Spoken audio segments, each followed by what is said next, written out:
turned. There you go. It did just turn.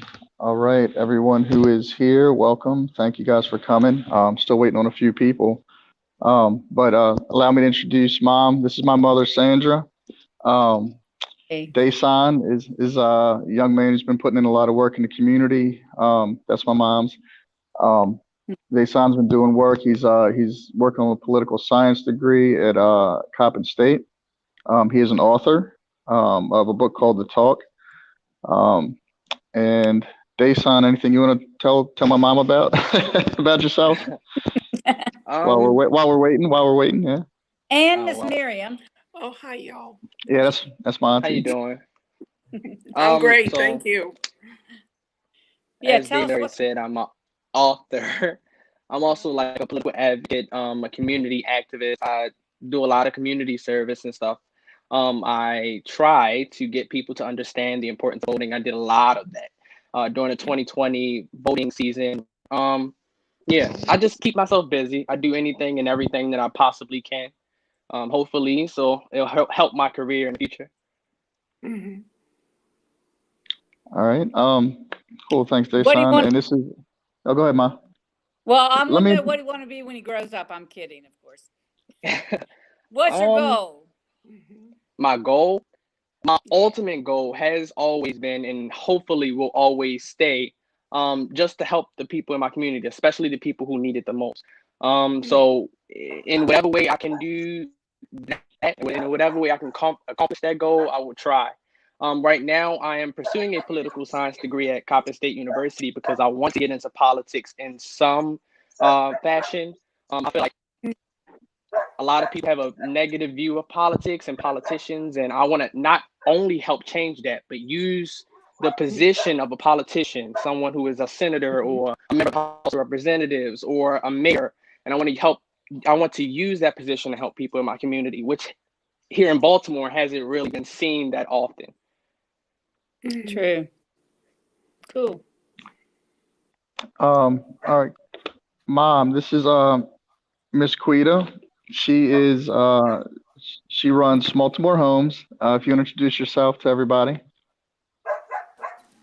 Hey everybody. So I am Laquita Chancey. I'm the founder and director of Baltimore Homes, and we build micro shelters and tiny homes for people experiencing homelessness. We also do financial literacy workshops and teach people how to use tools and build houses so that we can sustain our communities. Thanks for having Very me, good. David. I appreciate it, Chap. Yeah, sure. Hey, Miss Rhonda. If you want to introduce yourself to my mom and Aunt Sweetie while we're waiting on a couple other people. Sure. Hi, everybody. Hi, Mom. I am Rhonda McKinney. I am the community school coordinator at Reach Partnership High School. Our operators is Civic Works. Good shout out to them. I've been at Reach Partnership since 2010 when we were originally a part of the Lake Clifton family in Hartford Road, the old Lake Clifton High School. Shout out to all those alumni over there. Um, we have been going strong in community work, and I'm excited to say that Dayson and Quida has been there helping and volunteering, and Dave as well throughout this entire pandemic, serving the community, not just with food, but also with clothing, with PPE, with flu shots. So the school is a 21st century school. It is a community school. And that's what the purpose of our school is. We are the hub of the community to offer resources to those, not just the student, the staff community, but also the surrounding community members. So glad to be here. Thank you. All right, so I think Mom got cut off. I was still waiting on Lou and Val, but I didn't have anything specific. You guys, kind of wanted to ask you guys while we have kind of this platform and this time. Got so many phone calls coming in. Just wanted to ask you guys what do you think was relevant to talk about tonight? I don't know, kind of my first time hosting, so under the gun here, but there's so much we could talk about. I know Dayson's probably on top of the what's hot in the political arena right now. Yeah. But whatever you guys, what do you think? what is something we want to address tonight? I think something hot that Dayson maybe want to dig in on is this whole George Floyd trial. I know that might be a touchy subject, but Right. impacting young people and people of color, people, period. Just Yeah. people in general. I don't think it's just a color thing. Right. Because it can cross all kinds of barriers, although it happened to an African American young man, but it might be a little something we can scratch the surface on tonight. What do you guys think? I agree. Yeah, I agree as well. One of the interesting things that I'll admit to right now is that I have not seen the tape. I don't plan on watching it. And I stopped watching those. I don't know. They're traumatic to me. I stopped watching those tapes like right after Sandra Bland. So I haven't seen that 8 or 9 minutes that everybody else in the world has seen. So I'll just put that out there now. So I haven't watched all of the tape either. I'm sorry. Yeah. Go ahead, Dayson. Go ahead. I mean, I just had a question. Do you think watching those tapes could prove beneficial, or do you think that watching those tapes could pose a detriment or could hinder the movement as a whole? Do you think it's important to watch those tapes, or do you not see the importance of it? So I know for me, it does not serve my mental health. It is not good for me to see those kinds of images, and it affects me so deeply that I just can't even start on that road. Does that make sense? Like Yeah, that makes sense. So much so that even the movie that's out now about Fred Hammond, the Messiah, when they went in and were about to kill him, like I just had to cut it off. I haven't even seen the rest of the movie. Like those traumatic scenes, it's too much for me. That's also a good segue into talk about people's mental health. Yeah, you know, I'm too fragile right now. Yeah. Not just because of the post-traumatic stress it can cause on one. Right. And so many factors living in this year of a pandemic. The mental impact it has had on individuals, on top of the racial injustices that has been going on top of this pandemic. So it does a lot to it's so packed. It's so packed. And then how it impacts us as a community, how it impacts us as an individual, and even in our families. So we're all connected and impacted by all of these things. Yeah. So Dayson, you were mentioning though, you were like, well, why wouldn't I watch it? But it's really because of my mental health. You know what I mean? Like, I don't feel like I need to see that to understand what he went through. I understand. I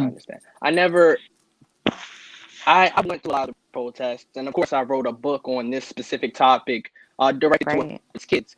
And I've never heard anyone say that they haven't seen the video, particularly because I know that their children, you know, that's my area of expertise. That's where I work the most as with children. So I know that children have been watching the videos of Sandra Bland, Ahmaud Arbery, George Floyd, Eric Garner. I know that they have seen the videos because most children these days have cell phones. If they don't have cell phones, they go to their friends that have cell phones. And if they don't have cell phones, they go to a computer, a tablet. They see it on the news, on TV. And so I never really heard anyone say that they haven't seen the video. In my mind, it was just a given. I thought everyone had already seen it. Yeah. So when you said it, it kind of was a surprise. Yeah, let me comment on that because I know my generation. For instance, I also haven't seen the video. I have been to the protests. I have read a little bit, but I don't really tune in too often to bigger news because there's so much going on around us where we're at locally and geographically that I tend to work on what's in front of me. You know, and if I have time, I'll watch the videos or I'll watch the news. But I think it's a generational thing because you guys are so used to being inundated with the videos and the feed, and it's fed into your pocket, it's fed into your computer screens and tablets and everything that you guys can just naturally, I think your generation naturally just processes more information. Yeah, Does that just make sense? consumes data like Yeah, 24/7. And even So that, for do us, you think that is wrong? Like, do you see that as a detriment? Do you it's just our different. ability is just It's different? just different. Yeah, I don't think Yeah. it's wrong either because like at the end of the day, when we would see people on the train, they were reading newspapers. How is that any different than scrolling on your phone? Do you know what I mean? Maybe the Yeah, I understand. quality of what we're reading has changed, or you know what I mean? It's a bigger spread to choose from, but it's all information. Like we've always read newspapers and magazines. I don't think it's that much different, to be honest. The only difference I see is that being able to decipher between what is fake news and what is real. Yes, the quality. There's Yeah, so but many different that things that's out there that young people take. Oh, this is real. This is what's happening, and it's like no. Have you guys watched on Netflix The Social Dilemma? Yeah, No. Okay, and that's exactly why I'm saying that. yeah. You know how social media has controlled us to scroll through anything and believe anything that's posted out there. So I agree with you, Quida, that yes, the quality of This is information, the amount of information, and Yeah, being able to decipher between what is real and what is fake.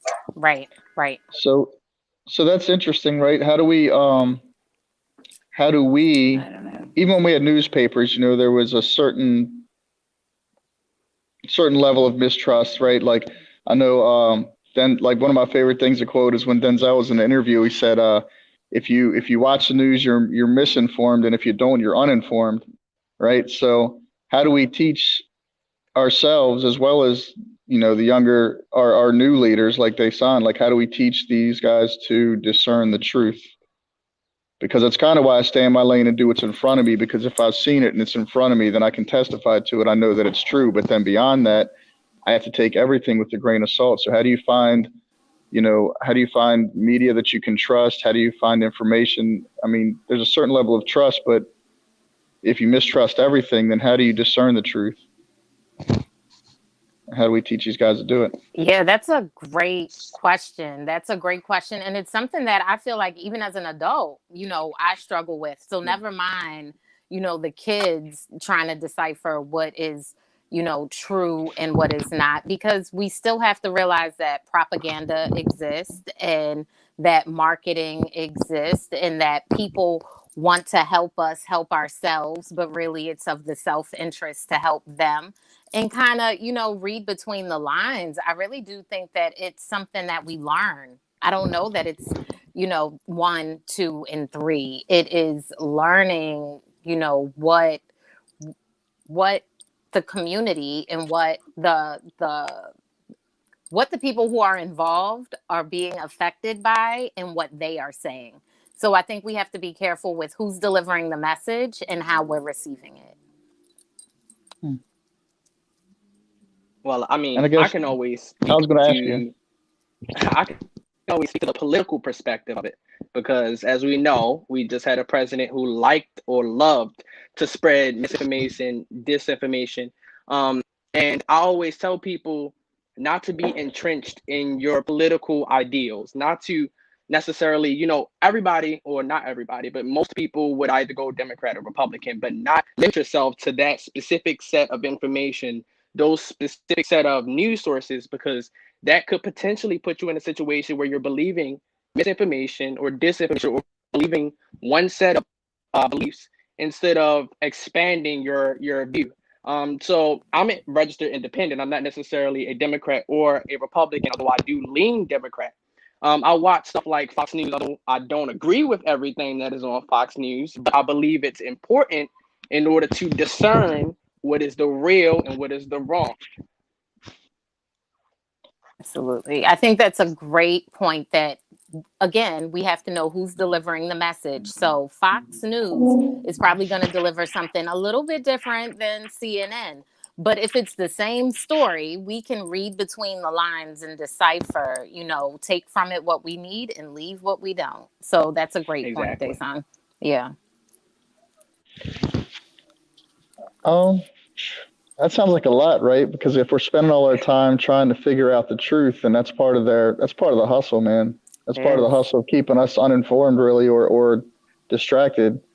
Um, I'll give you a simple example. I was watching. I can't remember which news it was, but one of my brothers was on an interview on the news, and he was there in front of them getting interviewed for an event he was doing, and had his name across the bottom and where he was from, and they got where he was from wrong. And I was like, how do I trust that news who has the man in front of them being interviewed, and they can't even get his neighborhood right? Like, if you're talking to this guy and you're sitting down spending time trying to get information from him and give him a spotlight, the least you can do is get his address right. And if you can't get that right, then how much further can I take you? So it's hard. I don't know. I don't know if you guys can see it, but coming across the bottom, David Stephanie mentioned a few stations that seem to be credible when coming to sharing the news: MSNBC, NPR, BBC, PRI, Democracy Now! But it's something, that comment he also said was that we have become intellectually lazy. Lazy. Yeah, because it's easy to be lazy and just accept everything that's thrown at us. Like, don't even decipher or discern. Just believe it all. Right, right. Yeah. And not taking the time to research for yourself. Right. We believe whatever is thrown at us and say, oh, that's truth. Oh, yes, I'm stamping it, whatever, as the young kids say, and then want to pass it on. Y'all don't say that. I'm sorry. It's okay. They said, we don't say that. And then they pass it on as it's truth, and it's not. So what we need to, going back to the question Chap posed, is to teach our young people how to research. When you hear something, don't, well, I'm from Philly and we used to say word is bond, So we have to teach our young people how to research your information before you stamp it as saying this is true. Right. And before you spread it. Right. And it starts with reading, like, just at the very least, it starts with reading. Can you match this story to something else? Not that makes it true, but get more resources, get more, don't just stop at, Chap told me this yesterday and now I'm gonna go tell the whole world. Like, do a little bit of research, just a little bit. Not that we don't or do trust Chap, but just make yourself a little bit smarter. Yep. Hey, Miss Jenkins. Looks like Val's joining us. Hi, everyone. How you doing, Miss Hello, Val? How you hello. Hi, welcome. Hi, Drive safe. everyone. I am driving safe, y'all. Just got off of 95. I apologize for being late. There's so many accidents. So I'm putting my phone down while I'm on my way to the candlelight vigil. Is that the one So on I'll be Conklin? listening to you guys. Okay, all right. Yes. So Val's the she's a boss lady for Hug Don't Shoot. When there's victims of violence, she shows up and shows out. She's been nominated by the Ravens as hometown hero. I'm just giving your introduction, Val, and correct me when I'm wrong. Sir, please, I said no. See what I got to deal with here? Stop playing, Val. Look, she was MC for the Martin Luther King parade, the virtual MC. This is what we got to deal with down here. That means? Yes. It is me. Sorry, She y'all. got it tucked on This the is side. what you got to deal with. I'm down here with these squeegee kids. Sorry, y'all. Sorry. So this is what you deal with down here. What's his name? Look, you got the mace out, but did you ask him his name? What's he doing? No, so I was going to ask him the information so that Earl Young, I don't know if y'all know Earl Young, get the squeegee kids a job. Yep. Yes. But how could you even stop them to approach them to get them a job when they act like that? Well, I'm sorry you had that experience. Yep. Yeah. Well, I'm glad y'all seen that experience. I'm glad it was seen like that. Because guess what? What do you do to protect yourself in this situation? That's a good question. So the reason why I have mace in my car, one, I have a convertible. So when my top is down, you have to protect yourself and from them reaching in your car. So I am so glad that this experience happened on Zoom. How do you protect yourself from this situation? Mm-hmm. That's a I rhetorical just came in question, I hope, because I'm not in it. right. I just came in really interrupted this Zoom, didn't I? I'm sorry. You all good, Val. Look, I know what I'm getting into when I invite you, babe. It's all good, family. So, man, hey, you had anything you wanted to talk about, Val? Because we're just nothing specific tonight, man. Just wanted to introduce the family to everybody and see where the conversation went. Like, what are you doing? What are First you I doing want to this week? thank you. Mm-hmm. I have a very heavy week, not with Hug Don't Shoot, but for anyone know me, I do locks. I do locks, and I work full time at BG&E. So I have a very heavy week this week, and I'm going on vacation. So that's basically it with me this week. Okay. But next week, next Saturday, Mhm. Boynton Transportation, and anyone know Boynton Transportation is real strong in the community. They own Boynton Transportation. They're having a community pop-up at Emerson Village next Saturday. I want to say 12 o'clock. Of course, I'm driving, so I can't even really get the information out here. So that will be on the Hug Don't Shoot link. Okay. We're planning a huge cleanup Mm. day. Last year we Ooh, did a cleanup day. We cleaned up 14 different communities in one day. I'm glad you So said that, that's because in the plan. that's something that man, that's something we should probably talk about too. Is something basic like that, just cleaning up, just like for instance, the other day I went and picked up trash around the school while I was at work, and it makes such a significant difference to the people around the neighborhood who just either some of them are older and can't keep up with all the trash and the blight, or just feel overwhelmed. Like something simple like that, as community advocates and activists, like man, if we got with trash bags and little grabbers and just pick up trash, it makes a huge difference to people, man.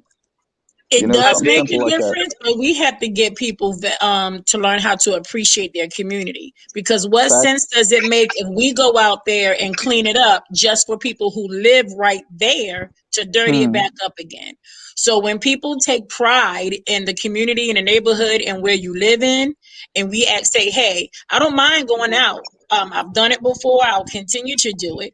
I don't mind going out there cleaning up a neighborhood, but when you have residents in that neighborhood just sitting on their steps watching you clean their block, and then after you get it together, it looks good, it looks nice and everything, and then you come back a week later, it's like no one in that community is vested in their own community. So once we grab people in the community to say, hey, we're coming out here, take pride in where you live. Set a trash can out on your front stoop or whatever, and hey, have people put your trash in the trash can. You got to take pride in where you live at. That is so true. And last year, we cleaned up. And when I say about time we cleaned up the beginning of the neighborhood, it was trash at the end. I don't know who's on here to know Sean Stinnett, who's another heavy hitter in the community. Sean Stinnett have teams every single Saturday, regardless of the weather. They go out and they clean different neighborhoods. I went out last year to help him out on Liberty Heights and Gwen Oak, and Hmm. it was at least 25 older senior citizen men on the corner where the gas station is, drinking and smoking. Do you know they would not get up to help us, nor would they get up so we could get the trash around them? We picked the trash up and they literally threw the trash back down. But sometimes, just like what y'all just saw with the squeegee boys, sometimes we get furious, we get angry, and we lose it. So that was a perfect example on, don't we think police officers lose it sometimes too? They have every right to lose it too, to be able to help protect themselves. Um, throwing trash down there. You see, I'm not doing it no more. They don't even clean up their own community. Well, if we all have the attitude of what I just had, the attitude of I'm not doing it no more, then the whole world is going to be back at ground zero. But what can we do to protect ourselves? It's a tough situation. I don't know if you guys have a comment, but real quick, I wanted to say that I think that's also a part of educating our community and our youth is that, like you mentioned, the police, we don't consider, but if you stop to think about it, they're on call 8 hours a day. They go, we might have a traumatic situation once in a lifetime, once a month, even in Baltimore, maybe once a week. They're 8 hours a day going from one trauma to the next, to the next, to the next. And they get overwhelmed. They get worn out. Their mental illness is pushed to the limit, because or their mental health, not their illness, but their mental health is pushed to the limit because they're always in traumatic situations. That's what they get paid to do. Mm-hmm. And I think what I'm trying to get to is that, if I call the police to come out because my neighbor is playing his music too loud, like, why didn't I just go ask my neighbor to turn it down first?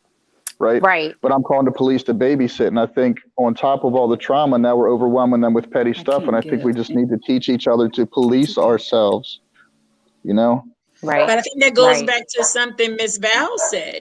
And you knock on your neighbor's door and say, hey, can you mind turning your music down or whatever? Your neighbor going to get offended. If we have to find a way to build that community relationship. To say, hey, in our community, it's okay, you can play your music, but at a certain time, you got to bring it down. What about that? Because if I call the police, now my neighbor's all upset. I'll call the police on them. Now they want to get louder and turn it up louder. And it's just a spiral effect. So teaching, again, people respect for your community, and working together I'm not telling you can't play it, but let's respect the block. But to your point, Ms. Rhonda, I think the first interaction you have with your neighbor shouldn't be you telling the neighbor to turn their music down. Like, it starts with being a neighbor. Like, I see you on the block. I see you walking out the house. I see you, getting your kids or shoveling or whatever. I should say hi. The very first time we interact shouldn't be me coming to your house asking you to turn down your music. And I think that's something that the community kind of needs to embrace, because I have a lot of younger, mothers living on my block. I'm almost 40. Like, I look young, but I'm almost 40. And so these girls are like, they want to have an attitude. And I'm like, hey, Ma, you look good today. Like, speak, have a conversation. I'm not here to, beef and brawl with you. Like, we're neighbors, sis. Say hello. And I think that we have to kind of cultivate that kind of that kind of neighborly relationship, because even when the little boys or girls even are walking up and down the street and they're littering, it's like, hey, I live here, kid, can you please not do that? I leave my trash can out here for y'all to use it. I'm not going to bark at them. I'm going to ask them nicely, can you just use my trash can next time, even if they want to pop off? But that's not where I start. You know what I mean? Like, it's having that mindset. I agree with that. I'm the youngest one, and I'm almost 100. Don't judge me, y'all. Don't do it. I'm almost 100, and I have parties all the time at my house. But before I have a party, I tell my neighbors, hey, I'm about to have something next week. Come over for a bite to eat. I pray they don't, but I at least invited them. I'm also in the Baltimore County Community Police Department. I do all that Zooms and everything. So I see the senior citizens complaining all the time about the music. And I had to remind them, y'all was once young. Stop it. Enough is enough. Y'all complaining over little petty stuff. Y'all was once young, and y'all got to understand these people are younger too. Have respect for them. And that didn't do it. They just kept on complaining. When I won the Hometown Hero Award, I nicely went on there and told them no disrespect for y'all, so call the police now because I'm going to have my music up. And their whole attitude changed. Well, that's enough to have a party for. We coming. Y'all need anything? So it's like a whole different personality. But again, we get attitudes too. I just got an attitude last week. I'm giving up hug, don't shoot, because I got 3 teenagers a job. Not only did I get them a job, but that's all they had to do is make the call. They ain't had to fill out the application. There's 3 different businesses. Each one of them was paying $15 each. That's all they had to do, that parents had to do, was to make the call, and not one parent called. I was furious. So, I mean, it's no difference. All that falls in the same category. What do we do as community leaders to hold our peace? We out here holding everybody else's peace. Ms. Val, that goes across the board, because working at the school, especially not just in this pandemic world, but working in the school system, period. Providing resources for families, providing resources for students, whether it's a job, whether it's a doctor's appointment, whatever. And they have a need, you provide the resources to fulfill the need, but then they don't take that one step just to make the phone call. I agree with you. It gets very frustrating. It's like, well, I really want to say, well, what you call me for? Did you really, you said you needed a job. I gave you, the hookup, I connected you or whatever. All you had to do was make the call. It's, to me, at that point, I had learned that it has to be a desire within. I can't, that old saying my mama used to say, you can lead the horse to the water, but you can't make him drink. You're right. So if you want to continue to stay in poverty, or to stay broke, or to stay sick, whatever resources that you're asking me for, I have it here for you. I can't make the call for you. I did everything else. So it comes from within, which goes back to educating our community. It goes back to assisting our community. Quida with the, hey girl, how you doing, Ma? You look good today. Absolutely. Because now they connect. Oh, that's the lady who always speak to me. You know what I mean? Oh, Miss Val, that's the one who always giving me a hug, or always fussing at me, whatever the case may be. So now they know who they can go to in the community. They know who they can trust. They know who they can build that relationship with. And it only takes one. It does. It only takes one. So once we start to, teach, educate, model that type of behavior before them, at that point, it's on them. But so exercising wisdom and protecting yourself as well. Right. Exactly. Oh, it's packed out here, y'all. That's a good thing. Oh.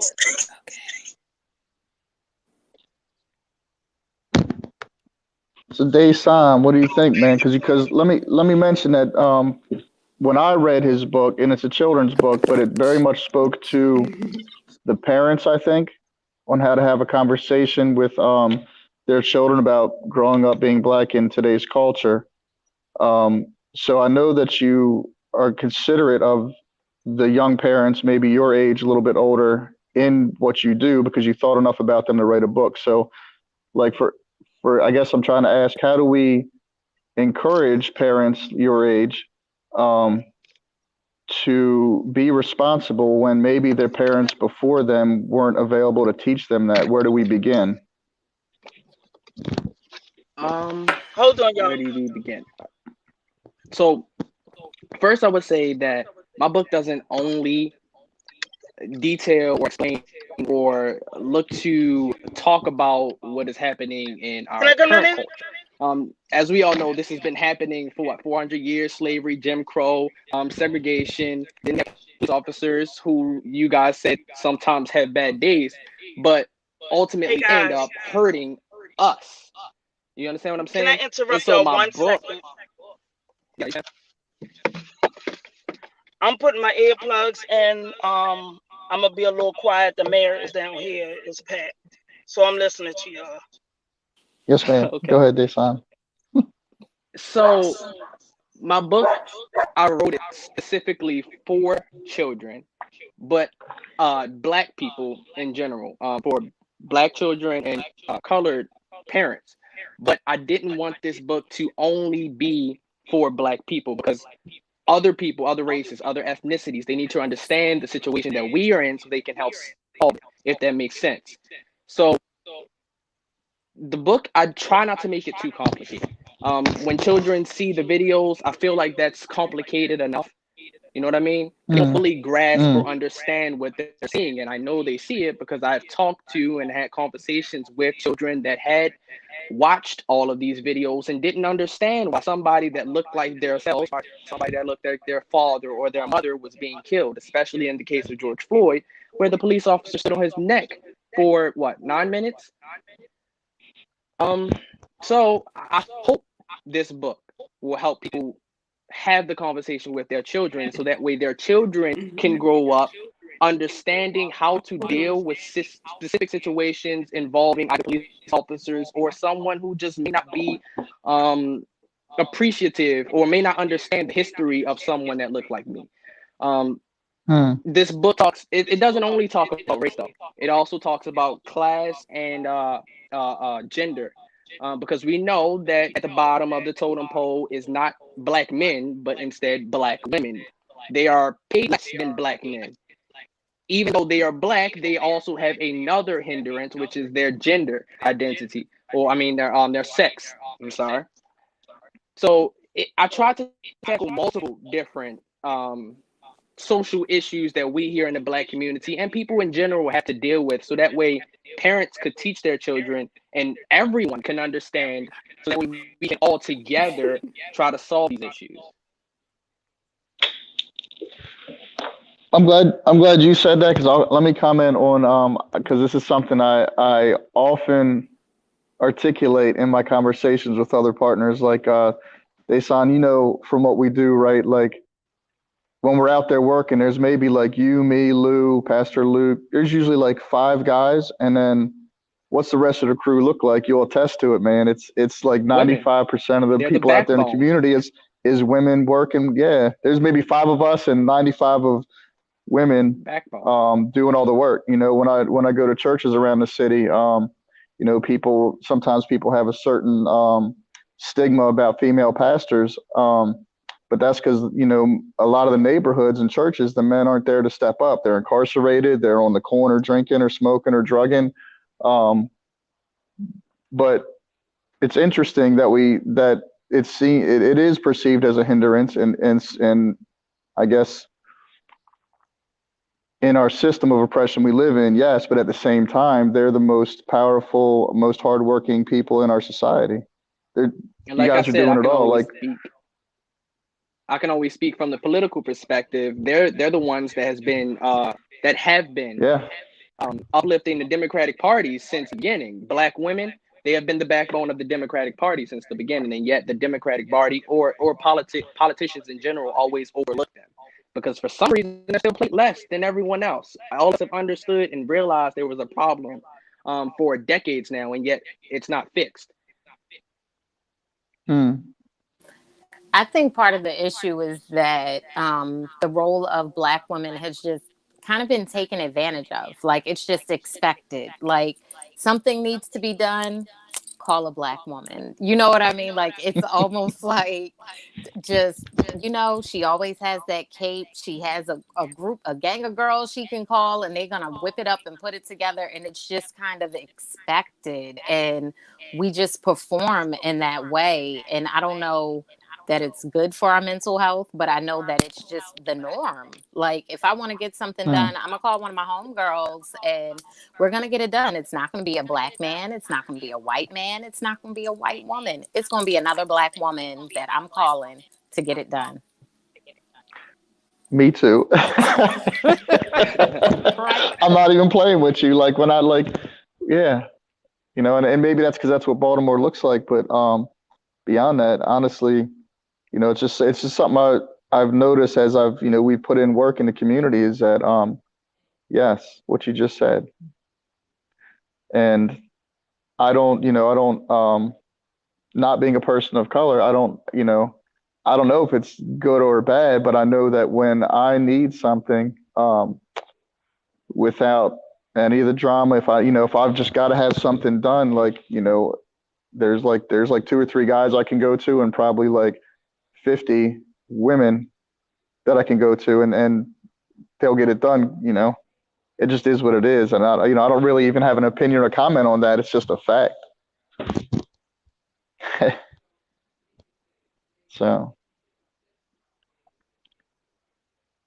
So, man, what are you guys thinking? I don't know. Just peeking at the comments. What are they talking about in the comments, Miss Rhonda? A while ago, I saw a comment in reference to, I think it's Yusef Hadith, and pardon me if I'm pronouncing the name wrong. The computers have been in use since 1891. We have to update the school curriculum to include computer code writing and the other technologies. Our school curriculum is so far behind. Our students' learning abilities at the schools have become a hindrance to their learning. There's an old African proverb that says, if you need the impossible done, give the jobs to the women and children. And that's an old African proverb. So it was true then, and it's true still today. That's beautiful. Yeah. Right. So Yusef, yes, they need to update the curriculum school-wide, not just the district, but I would say the state of Maryland, because various counties' curriculums are far more advanced than ours in the city. Yes, there are different learning abilities of our students, and we have definitely seen that during this pandemic. Everyone is not computer savvy. Everyone does not learn in this type of setting, but this seems to be the move that we're going towards. So we have to become more creative in how we can educate our children. And it's interesting. These kids can wear out a video game. They can Instagram, Snapchat, Facebook is too old for them, TikTok, all of that stuff. But then you try, as far as educating them in a virtual world, it's like, ugh. But finding new ways. In this 1 year, I have learned personally as an educator, so many different apps, educational apps, so many different fun ways to keep students engaged. So yes, and as far as you saying include computer code writing, that seems like a CTE pathway that maybe perhaps one of the high schools can have. My high school, we have nursing, pharmacy tech, HVAC, construction, Homeland Security, and JROTC. So computer coding, hey, that's another field. Everybody is not college material. We know that. So educating these kids in the field of a trade to earn a certification where they can go graduate from high school and go right into a job. The issue that I have is having businesses to partner with these high schools who have the CTE trades that can do internships for the kids or do their clinicals at these places and then hire them after they graduate. Everyone seems to be like, no. But yes, that's a great idea that these high schools have these career pathways. Then come on and work along with this and help the kids get the hands-on training. They're in the school, they're getting the book knowledge, they're getting all those things. They have a certification saying they can do it. Now partner with us and give the kid a job. So the issue is a stopgap between when they get their degree or they get their diploma and then entering the job. No, the stopgap is 2 places. Okay. One, so when you graduate from high school, you're not only getting your high school diploma, you're going to be certified in CPR, AED, OSHA 30, CPR, AED, first aid, OSHA 30, right? If you're in a pharmacy program, you're going to earn your Pharm Tech certification. Well, you can, and we have a partnership already with Giant and with Target. So our kids will sit for the national board exam, pass it, and they can go right into one of these pharmacies for a job. Right. Okay. So pharmacy and nursing, I don't really have a problem with. It's my construction program and my HVAC program. We'll talk. Gotcha.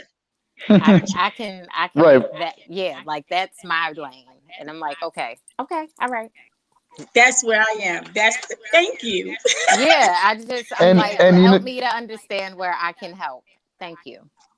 Thank yeah, because you. as I'm listening too, I'm thinking like there's also, you know, it doesn't seem like you're struggling for the pharmacy partnerships, but there's companies like Remedy Senior Care who do like really big bulk senior living scripts that they need certified technicians, pharmacy techs. You know, one of our sponsors on the show, I'm reading about him, R.E. Harrington.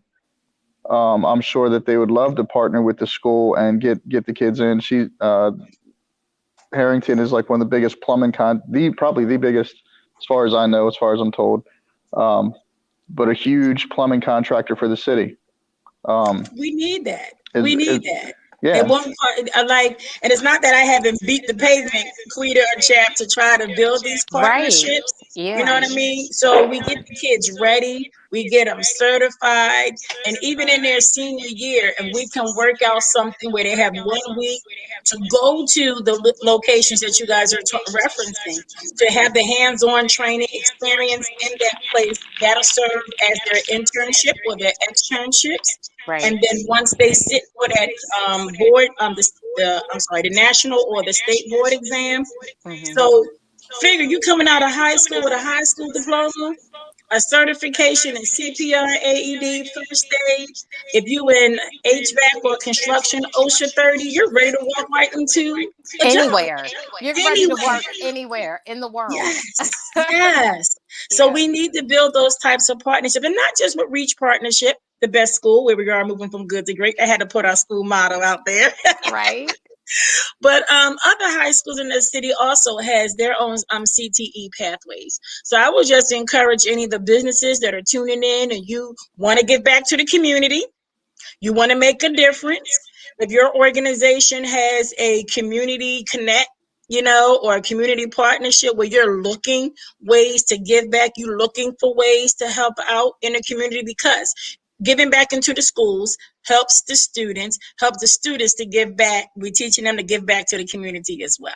Right. And then to your point, Ms. Rhonda, though, these businesses, they can offer the students volunteer service learning hours. If they can't pay them, it can be a paid internship, some sort of college credits, or even high school Absolutely. credits, like ways to think of it that way. I'll definitely reach out to some of my contacts. And to Chap's point, even Kioba Ventures, they're one of the sponsors down at the bottom. They're a Black-owned construction company, and I'll reach out to them to get in touch with you. Not that everybody has to be Black-owned, but this is Right. Baltimore, and Right, but I'll do what I can. So this is awesome. Thank you.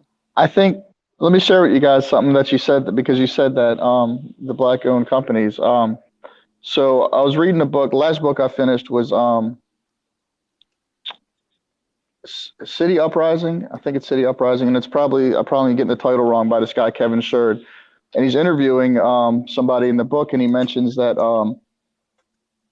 and this is along the thought of black businesses supporting our efforts. Is he said one thing that was positive, like a silver lining during segregation, when things were changing and we were getting civil rights, was that the system didn't care what we were doing. And when I say we, you guys know me as family, not everybody knows me, but the one thing, the system didn't care about what black people were doing, because you couldn't vote, you didn't have rights anyway.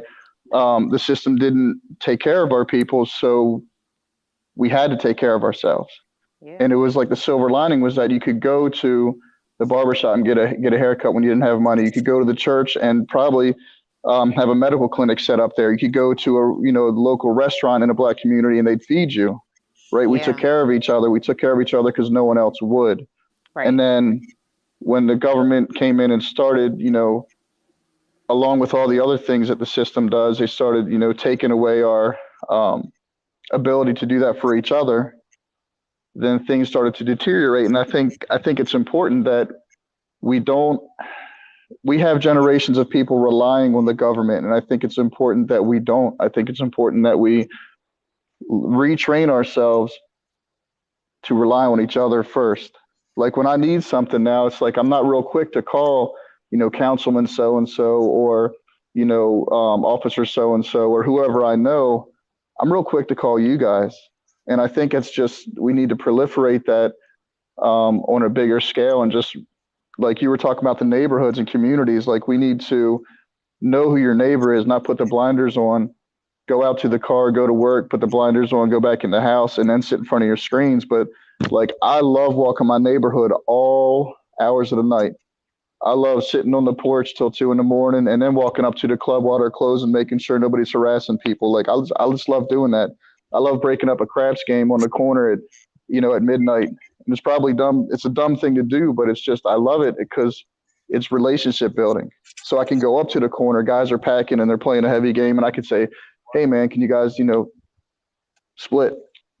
Yes, sir. Sorry, chat, whatever. If guys are out dealing drugs in front of the house and it's like, hey man, just take it down the alley. I don't want my kids to see it. Yes, sir. Yes, sir.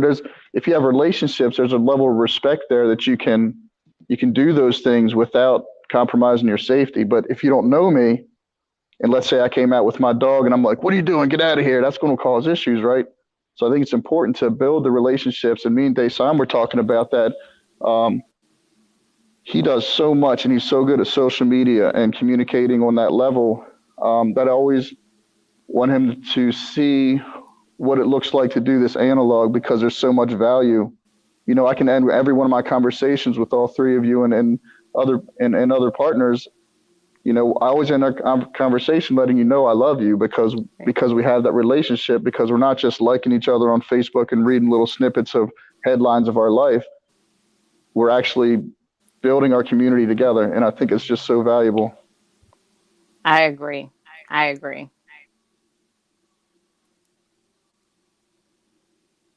Dayson, you've been quiet up there in the corner of my screen, man. What's going on? I just be listening. I like to watch and learn. Observing and absorbing. Exactly. Right, but I'm telling you, he's got stuff to teach us. I'm telling you, he does. That's my leader right there. Yeah, but he's doing it right. Like, you have 2 ears and 1 mouth. He's doing more listening than speaking amongst his elders, so to speak. So I'll take that. I'll take that. Respect. Yeah. On my phone, bro, I had to sit it on the side real quick. I was paying attention. Right. What's up with the Mosbys? That's for you. That's for you, Mr. Political Man. We got 8 minutes left. That's your arena, brother. I don't know what's up with the Mosbys. What happened with the Mosbys? Did I miss something? Yeah, the police ran up in their house or something, right? Well, here's what I don't usually have an opinion about stuff, and like I said, I don't follow the news or politics, but one thing I did read is that, everyone's upset for them owning these homes, and I think that it's fair to say that there's nothing wrong with successful Black people owning homes. I think what people are missing in the media, which I don't know because I don't watch the media, but I know the issue is that they signed contracts saying that they would live in the homes and not lease them out. And so the problem that people aren't seeing, people just think, oh, well, they don't make enough money to own property and have it. Like, yes, they do. Like, they do. They've worked hard. They've earned it. And not even saying I like or dislike them or having any opinion, but the problem is the contracts they signed was that, as far as what I read in the news, which I have to trust is true, is that they didn't, they signed the program they got the houses through, they signed that they would live there and not lease them out. And then they went ahead and leased them out according to what I read. So that's the problem that should be being addressed. But again, you get inundated and flooded with so much information and it all comes in and you're like, you have to sift through it and find the truth. So supposedly they were purchasing properties and they were supposed to be owner occupied, but instead they were renting them out. That is what I understood from what I read. Yes, ma'am. So. Okay. But I understand that. Yeah. Well, the tax implication is often like a 10% difference and a 25 to 33% difference. Like, as an owner, you'll pay your sales tax, your regular tax. As an investor, you pay 25% tax. So that is what they were evading, that big tax bill. I get it, but they got caught. Unfortunately. Like, I mean, because the person that gets hurt, so to speak, would be Uncle Sam. He's not getting his taxes. To be completely honest, I don't care about that. Like, I'm gonna just be honest. Like, that's Uncle Sam. He's always getting his money. But is it hurting the community? I don't know. That's not for me to decide, right? I mean, Yeah. What do you think? Go ahead. I mean, if you're a part of the community and you're watching someone who's a public official, an elected official, a politician, if you're a part of that community in some way, shape, or form, it is hurt you, even if it's by image, right? Even if it's because one of the big things that bothered me was when Donald Trump called Baltimore, dirty, rat infested, and all that stuff. Even if it's by the image, I find it important for us to pay attention and important for us to care. It does affect us, even if it's just the image. Yeah, and you're right. The image and the persona does matter. So I was reading the comments here. See, that's why I don't have a lot of opinion on it, because I don't understand all the ins and outs of the ownership and all that stuff. So I can't really, without being educated on all the facts and all the information and all the the way the policy is written and stuff. So these are even out of state. See, I don't know anything about anything. Yeah, they're in these Florida. Are in Florida. Okay, go ahead, David. I don't Give see us the, how give I us missed the D. this. Right, because I don't know the details. Wow. Okay. I see what they're doing. They're doing a lot of evading. Perhaps like we started off the conversation that earlier, Quida, is that I think you're a lot like myself, and I share my experience and perspective with Dayson because I know his world's different. But for me, I stick to what I know. I stick to what's in front of me. If I don't know, I ask. Right. It's not hard, you know what I mean? Just ask, and it's okay not to know stuff, right? And you just ask and you learn as you go, because all the information's there. We have all the information in the world in our pocket. Yep. But I definitely just try to do what's in front of me and just do it with excellence. For sure. It's little things, it's little details. Like, we don't need to jump in front of the camera all the time and be like, look what I did, but you can, what's the quote? So we have this board, we always write quotes in the rec, and there was a good one somebody put up the other day. It said, something simple like a smile, right? A smile might not change the world, but it changed mine. Or a smile could change your day, but a hug could change your world, change your life. So it's just, I just stick with what's in front of me, and just do it to the best of my ability. And if it's not enough, then I'm usually calling you guys. I'm not commenting, but I'm just reading the comments that keeps popping up. It's rather funny. Yeah. David's comment, I think it was Mr. Glover, said that if you are black and in politics, you have to be cleaner than Caesar's wife. True. Who's to say that she We're was held even to a different clean? standard. Right. Well, exactly. It is what it is, right? For better or worse. Because my son, you guys know my sons are mixed and men of color, and for better or for worse, yeah, we are, and I feel like it's for the better, because my brothers, my successful brothers, have earned it over and over and over and over again, because they had to, but it also built a more quality man in them. So their success to be even is actually so much deeper than that, right? Because their success, if you have their counterpart is right here, and they're right here, they look the same, but there's so much more depth to a person of color who's reached that level of success. We know that. Absolutely. In spite of the obstacles and hardships. Yeah. So I think there's value in it, and no, it's not fair, but my mother used to always tell me from the time I was 3 years old, life's not fair. They murdered Jesus, and he was perfect. And so in my relationships, I never treat anyone fairly. I might like you more today than I like him. You know what I mean? Like, it is what it is, and it's not. I don't necessarily have to make the world fair for everybody. I just have to love everybody. You know what I mean? I don't even have to like everybody. I just gotta love them. Yeah, just treat people like True. people. Mhm. It's not that hard. I mean, if we didn't treat people like opportunities, or you know what I'm saying, like just Or treat people like projects. people, Yes. like, Right. and we're good. Like it's real That's simple. that is excellent insight. Right, because people aren't projects; they're people, and not a single one of us in the history of humanity is exactly the same as the next. Or like we were Right. yesterday, even. Right. And our past is in the past for a reason. Yeah. And there's no revisiting that for a reason by design. Right. So yeah, like thank God the mistakes are in the past, but also our successes in the past. You gotta keep that level up and keep moving forward. Yeah, for sure. So well, I don't know how much longer we got if we're going to get kicked off of here, but I really appreciate you guys tonight. I'm sorry we couldn't get some more of the family on, but we will. We will next time for sure. This was good. This was plenty. Yeah, I like this. This was I agree. fun. I agree. I agree. I just, thank you guys very much. Thank you. Thank Yeah, you thank for you. extending the Thank you invitation. for the opportunity. Yeah. Yeah, we appreciate you And sharing your platform. Thank you. And Yes. also yes, to Donnie, ma'am. thank you.